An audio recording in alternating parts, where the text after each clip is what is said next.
schools. Have some fun.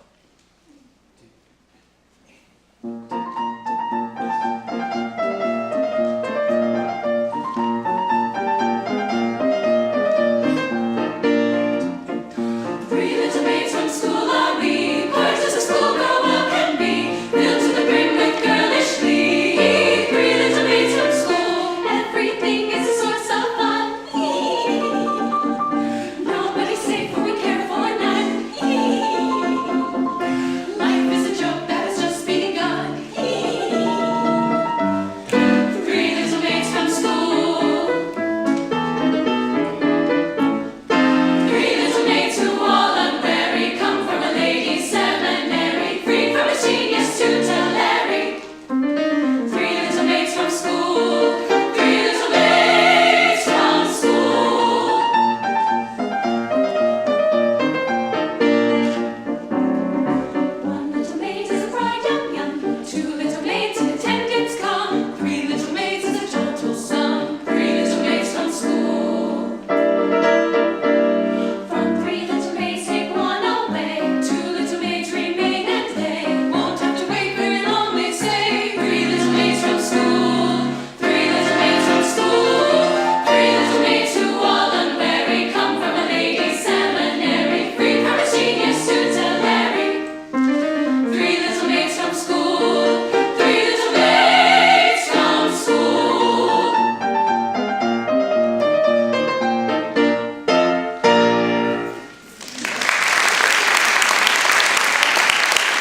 I have to find my spot here. Let's see. There we go. Good afternoon, ladies and gentlemen. Well, I guess I should look at this. Good afternoon, ladies and gentlemen, honored guests and members of the Board of Trustees. My name is Kevin Dobruff, and I'm honored to be the director of the music department at Grand Rapids Community College. I'd like to especially welcome the members of the Keller family and the Albert P. Smith family for attending today. We thank you so much for making this happen for us. I'd especially like to welcome Fred Gore from the architectural firm of ACOM and Justin Meyer from Acoustics by Design. They are very special in our hearts because they are responsible primarily for the design and acoustical properties of this space. Today, I'm humbled and privileged to welcome you to the Linn Maxwell Keller Recital Hall as we honor a woman who was a pillar of the artistic community and a staunch supporter of the performing arts at Grand Rapids Community College. Linn Maxwell Keller was instrumental in working with Dr. Mary Scanlon and Dr. Deborah DeWitt in creating and promoting the Bach Young Pianist Competition, as well as supporting a number of our vocalists in their performing careers. Her call to action at our Scholar Fest fundraiser in October of 2012 was the catalyst that ultimately led to the complete renovation of the Albert P. Smith Music Center and this beautiful recital hall. Please direct your attention to the video screen behind me while we watch a brief video.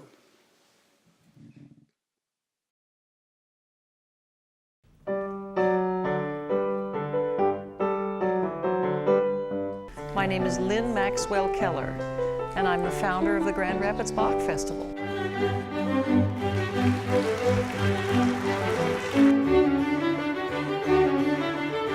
We're standing in GRCC's School of Music, and this is the Performance Auditorium.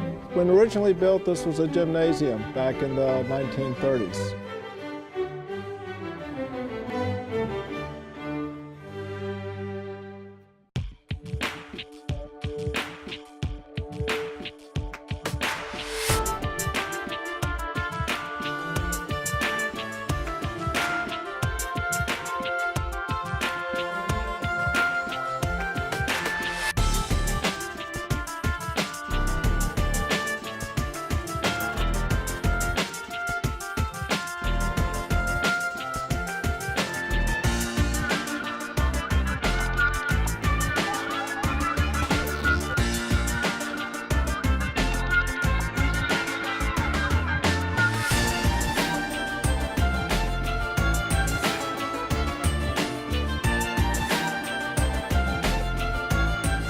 Tonight to say, let's refurbish that silly old building.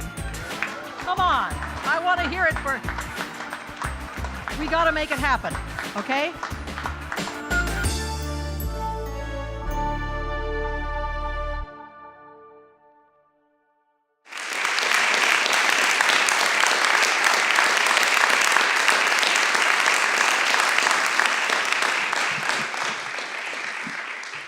Thank you.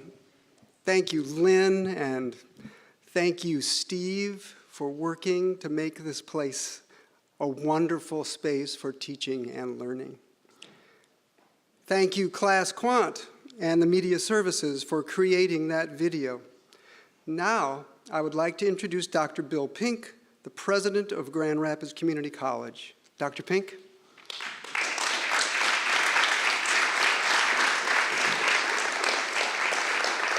Thank you. Thank you. Good afternoon. I'm going to step away, and I hope you can still hear me. Is that all right? Can you hear me? Those things get me sometimes. I want to first of all say welcome.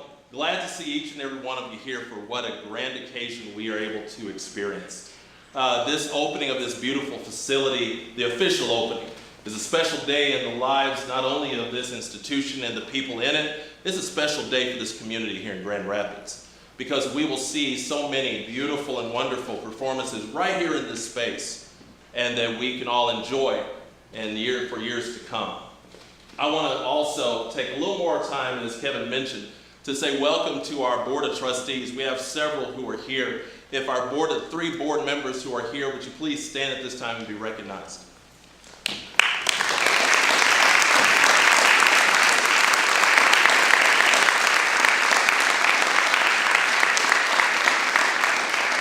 We actually have four that snuck in: Deb Bailey, Dick Stewart, Cynthia Bristol, and Kenyatta Brain. Thank you for your work in this fine institution and the good work that you do. I also want to recognize someone who is no stranger to Grand Rapids Community College, one of our former presidents here at GRCC, Dr. Juan Olivares. Juan, would you please stand up and be recognized?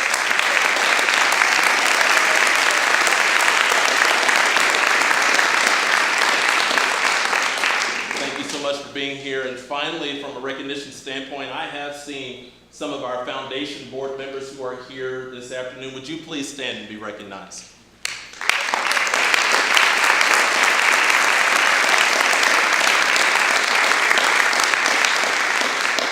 All right, I got the presidential checklist made here, right? My wife isn't here, so I won't introduce you to her. One thing that happened back in the 1970s is a gentleman by the name of Don McLean wrote a song called American Pie.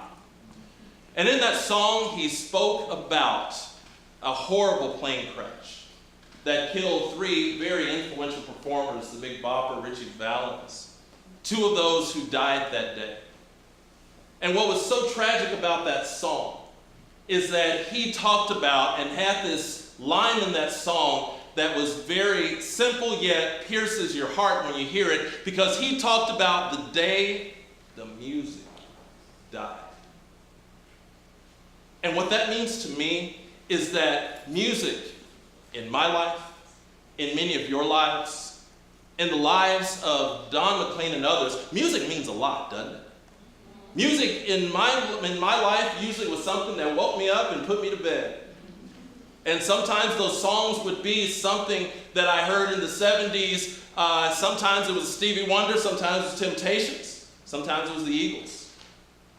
But in my life, music has always been something that never has died. As a matter of fact, if I fast forward, I think about people like Elton John, who sings words that say, "My music is alive."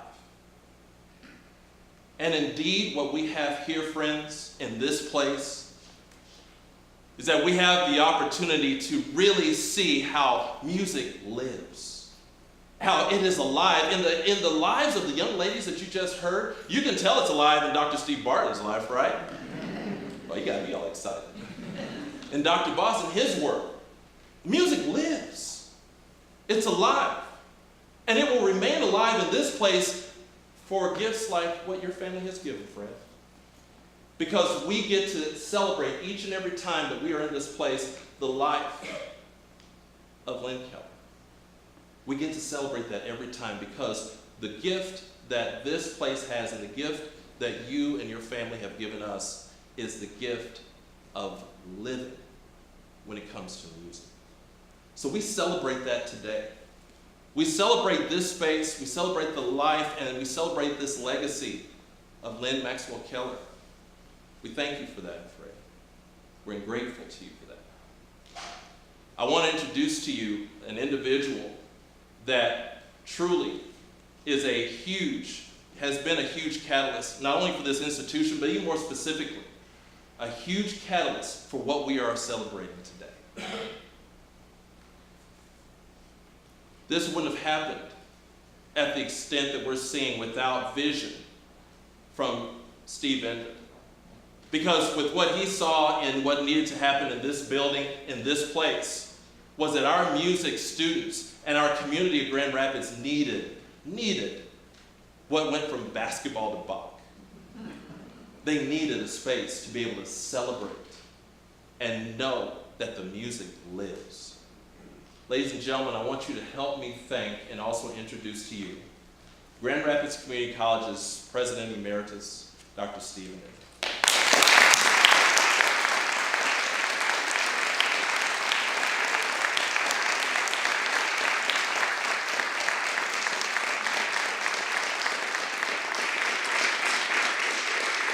Thank you. Thank you. Thank you. So bear with me, it's been about 6 months since I've stood before anybody except for tomato plants and had an opportunity to speak to a group of fine individuals. Yes, this facility, this building, I'll always treasure this project for many, many reasons. So our students, when they perform, make me cry. I get to feel them in my soul. And Linn, Maxwell, Keller, this performance all resonates in my mind, if you knew her at all, with her soul. She was the most authentic person I've ever encountered. And you felt Linn. You just didn't see Linn and hear Linn, but you felt Linn. Karen and I met Fred and Linn very early on when we came here. And they became very good friends. Lynn's passing was something that was very difficult for me because that just couldn't be. I just felt like this just cannot be, not this woman, not this woman, not to this guy, not to this family. But it happened. And so she lives on in this room for me. I also appreciate the fact that she liked a good scotch, you know, that. and that was really good.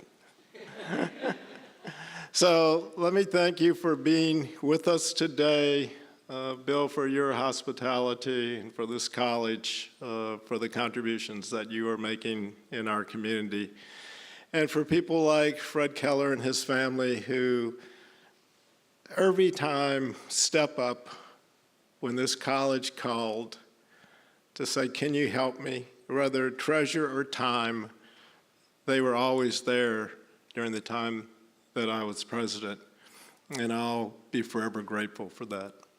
So let me introduce Mr. Fred Keller. Fred?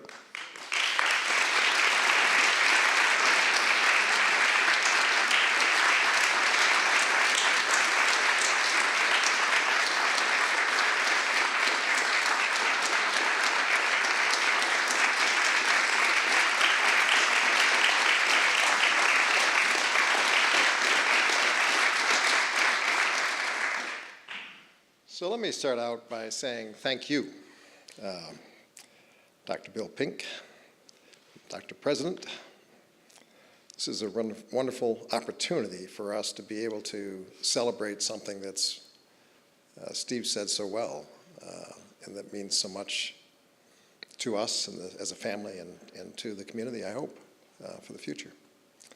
And Steve, it's just very special to be sharing a space with you to be able to celebrate Linn. And your heartfelt remembrances are treasured. Thank you. I would like to have my family just stand, if you would. Would you just kind of stand down and face the audience? And we've got almost everybody here. We're missing Wesley, but other than that, and the two littlest ones, but we have 4 of our 6 grandchildren here. Would you recognize and thank them?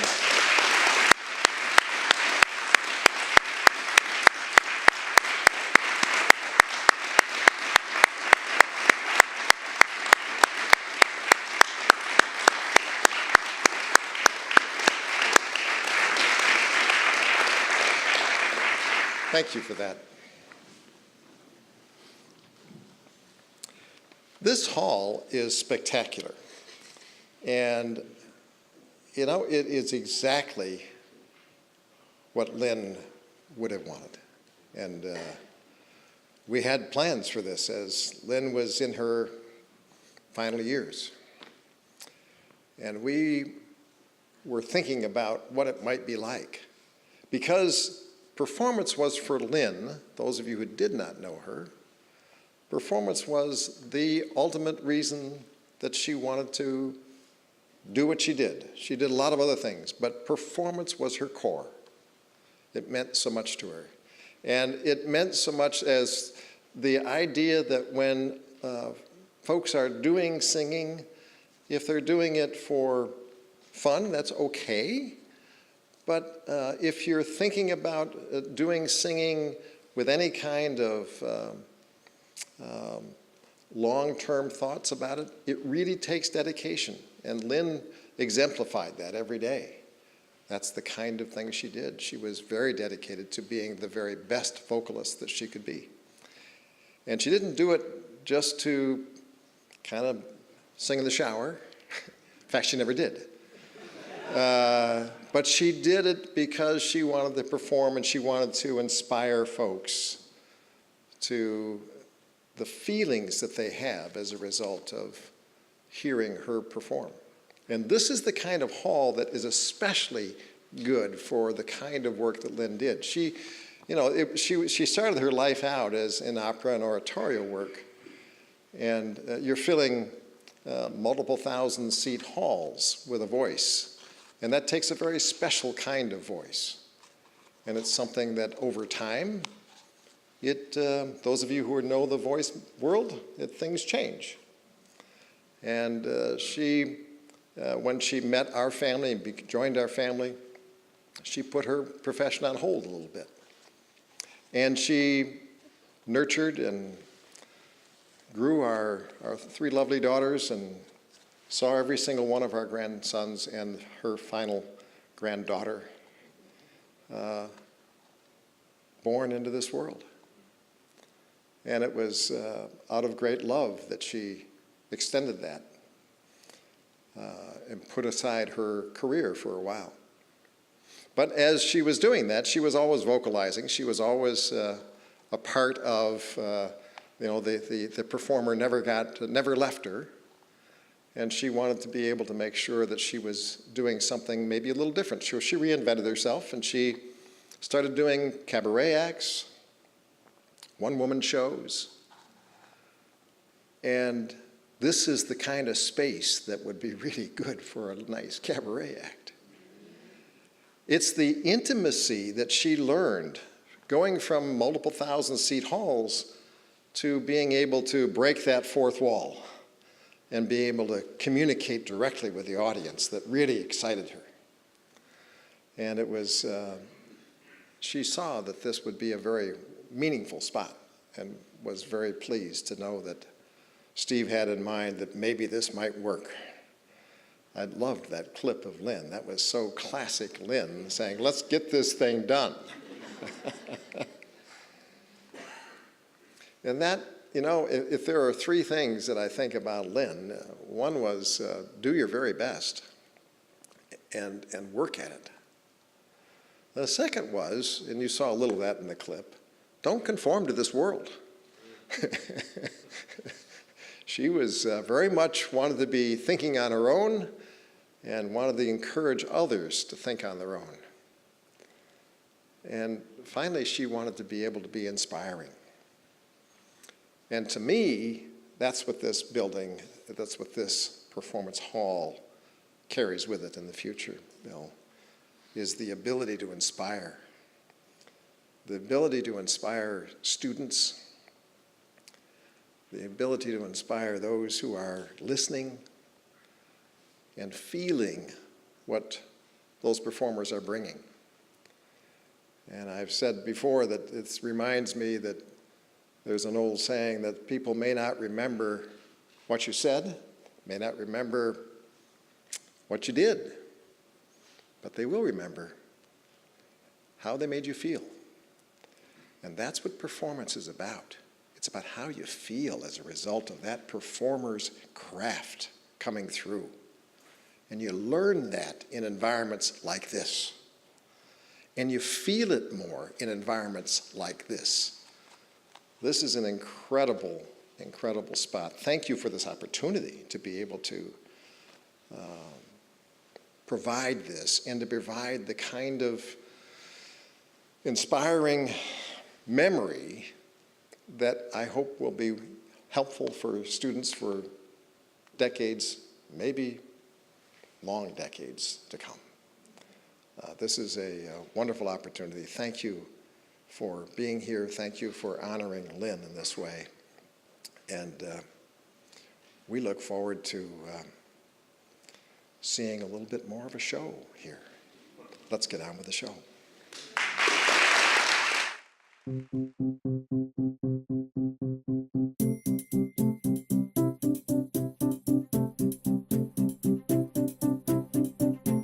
Linn Maxwell was born in Indiana, the only child of musical parents who raised and nurtured her in their own love of music. It was clear from the start that Linn was a gifted musician when, according to family lore, at the age of 4 months, she would lie in her crib and sing to her doll. As a university student, Linn toured the Middle East with a madrigal group, forming relationships in the world of music that would carry her through her lifetime. Linn only wanted to sing, so she set out to do just that. She said, I'm gonna see how far this can take me, because how many of us go through life and wake up one day and say, oh, I wish I had, and now it's too late. She refused to be that person, so she went for it. Linn worked relentlessly to be a better artist, learning 5 languages and mastering the difficult techniques of the mezzo-soprano range. She moved to New York to begin her singing career, but soon realized that opportunities for classical mezzo vocalists in the United States were limited, so in her mid-20s she left New York to pursue her career in Europe. There, she interviewed at opera houses by simply and audaciously just showing up and claiming she had an appointment. She landed a 2-season run at the Essen Opera House in Germany, and after that performed all over Europe, including singing Baroque operas in the Netherlands, where she played the coveted mezzo role of Rosina in The Barber of Seville to great critical acclaim. Linn returned to the States, where she won the prestigious Joy in Singing Award, prompting her New York City recital debut at Lincoln Center. She continued to sing not only in the Big Apple, but on stages all around the country, including with the great Leonard Bernstein. She made 3 tours to South America, where she taught master classes and performed with the National Symphony of Peru and the Bogota Philharmonic. She once told me, "It's never enough to sing as I am able. Practicing daily is the key to sing beyond my abilities, to truly soar in the music." Linn took singing lessons her entire life, and she was an excellent singing teacher herself, sharing her gift and passing on the discipline to her students, a vital part of being an artist. Even as her voice matured, Linn kept working at it. She would go to her studio, try new forms, read about new techniques, work on breath and phrasing, continually perfecting her technique. She was a scholar of music, studied with rigorous academics, read about the compositions, how and why they were created, and brought the beauty of scholarship into her musical performances. You can see this in particular with her passion for Bach, as she appeared with Bach festivals around the country and in New York for 12 seasons. Linn told me that we owe it to ourselves to pursue our gifts with a passion, no matter where life takes us.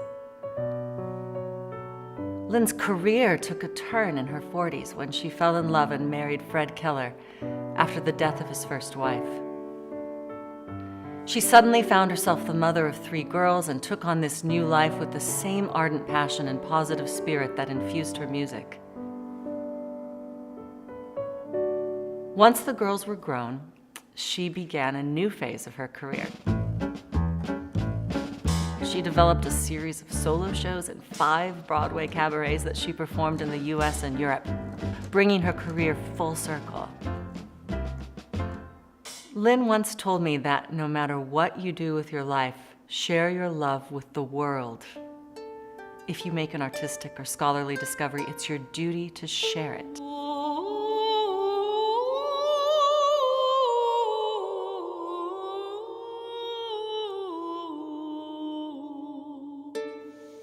One of the most important scholarly musical pursuits she made was in studying and singing the music of Hildegard of Bingen, a 12th century German abbess who is the first notable female composer of the Western world.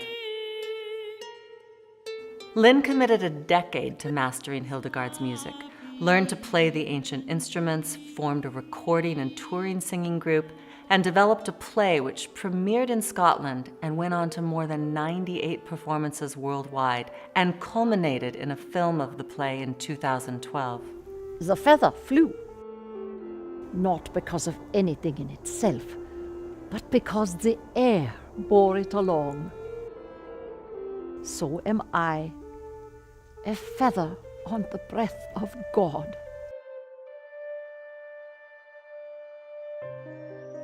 In a final creative act, Linn wrote a second film script about Hildegard, which she produced in 2015.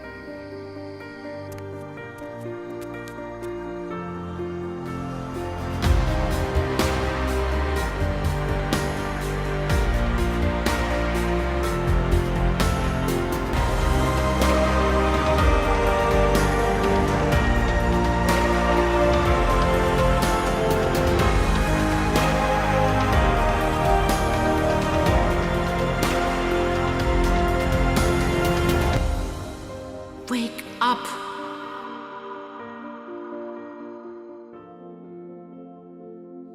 Linn came into my life when I needed a friend. Linn had seen a play I wrote and directed, and she contacted me. Together, we worked to turn one of her play scripts into a film, much of our work being done here at her studio chalet in rural Michigan. We went on a beautiful artistic journey together as kindred spirits. Her love and inspiration continue to nurture me and many other artists who had the opportunity to work with her. One of the most beneficial lessons Linn taught me is the meaning of a vocation in the arts. People always talk about the world needing scientists and business people, but the world needs artists too. What Linn taught me was that if you're born with a gift, as she was, you are meant to be devoted to the gift, not just as a hobby, but as a vocation, to be lived out every day professionally in practice and performance. Linn wanted young people to have the opportunity to pursue their gifts and live them out on this great world stage.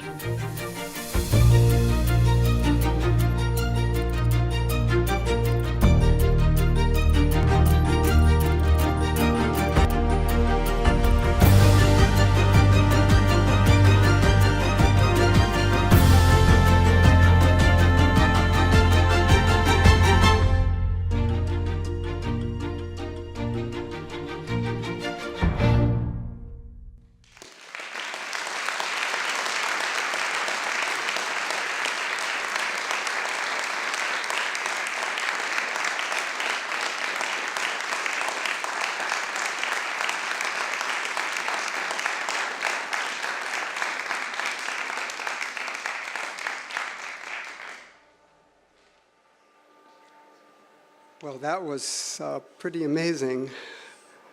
Hard to keep it together after that, but just some thank yous to Fred and the entire Keller family for sharing Linn with us and for allowing us to be the beneficiaries of this amazing recital hall. Special thanks to Steve Barton, especially because his group was the first to perform. Thank you, Steve, for allowing the Madrigal Singers to perform for us this afternoon. And now, we're really going to have an opportunity to experience the true acoustic beauty of this space. I'm stalling just a little bit while we set up the guitar ensemble, but I do have to ask one question of Dr. Pink. Can you hear it or not? That's awesome. The other night we had an acoustical phenomenon happening in the building, in this room, and Dr. Pink's amazingly high frequency hearing was able to hear this somewhat disturbing frequency, but it appears to have disappeared. We don't know why yet, but we hope it's not one of those intermittent things. But anyway, I think we might be ready for the first performance of this part of the program. So please welcome Brian Morris and the guitar ensemble.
Thank you. I am blessed to say that Linn was my friend and colleague, and I'm honored to be here today to celebrate this beautiful space named for her. I learned so many things from Linn over the years, and the first pearl of wisdom that she gave me was that musicians need to be paid, no matter how small the gig. That was the first thing, and so many other things, too.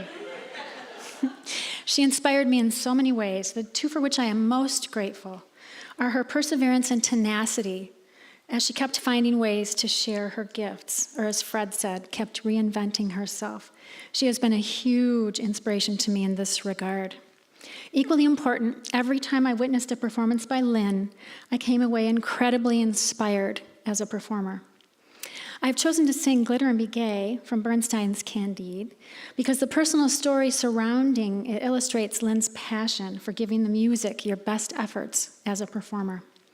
About 5 years ago, Linn and I did a Broadway-themed concert in which I sang Glitter and Be Gay. About a year later, Linn invited me to sing it again at a special event here at GRCC, the very event that spearheaded the dream of this building and this beautiful space. When she asked me, she said, "Now, I didn't really understand your motivation for the character." I read her loud and clear. Consummate performer that she was, she just knew that I could infuse the performance with more of the character of Cunegonde. It was all about the music for Linn. She didn't worry about my feelings because the music was way more important. I'm so grateful that she asked more of me than I knew I had. I continue to be inspired by her high standards and will always do my best to live up to them and share them with students. Linn will live on in the inspired performances that happen here and everywhere. I would like to set up this kind of crazy piece.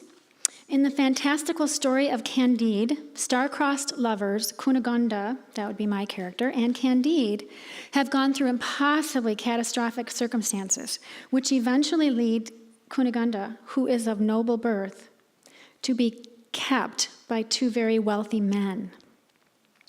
She's really down in the mouth about this turn of events. But there are some perks to being kept by two very wealthy men. So in the end, she's conflicted, but she decides to make the best of it.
most.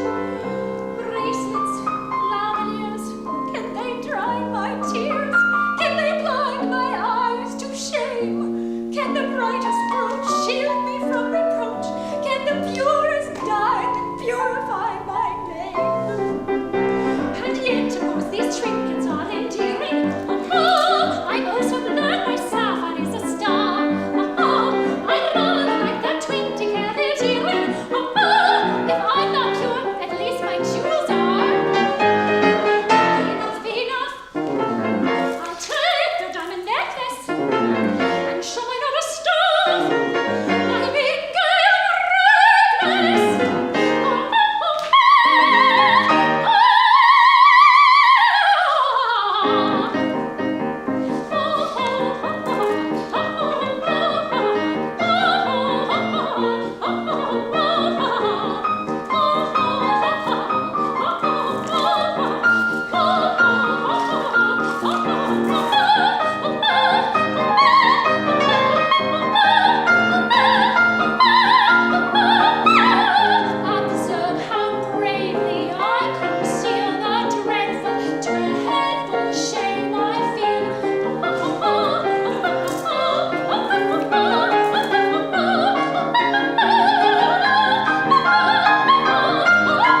Let's give all the performers and our faculty members today one more round of applause.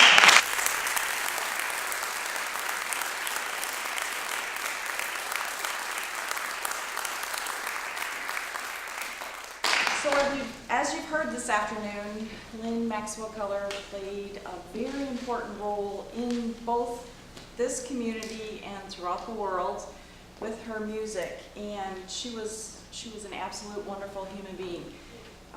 Whenever I think of Linn, there are three words that I think of. I think of performer, absolutely, but I also think of beauty and I think of grace. Everything that Linn Keller did, she did with beauty and grace, from her career to her family to this recital hall and the vision for this recital hall that we're all sitting in today.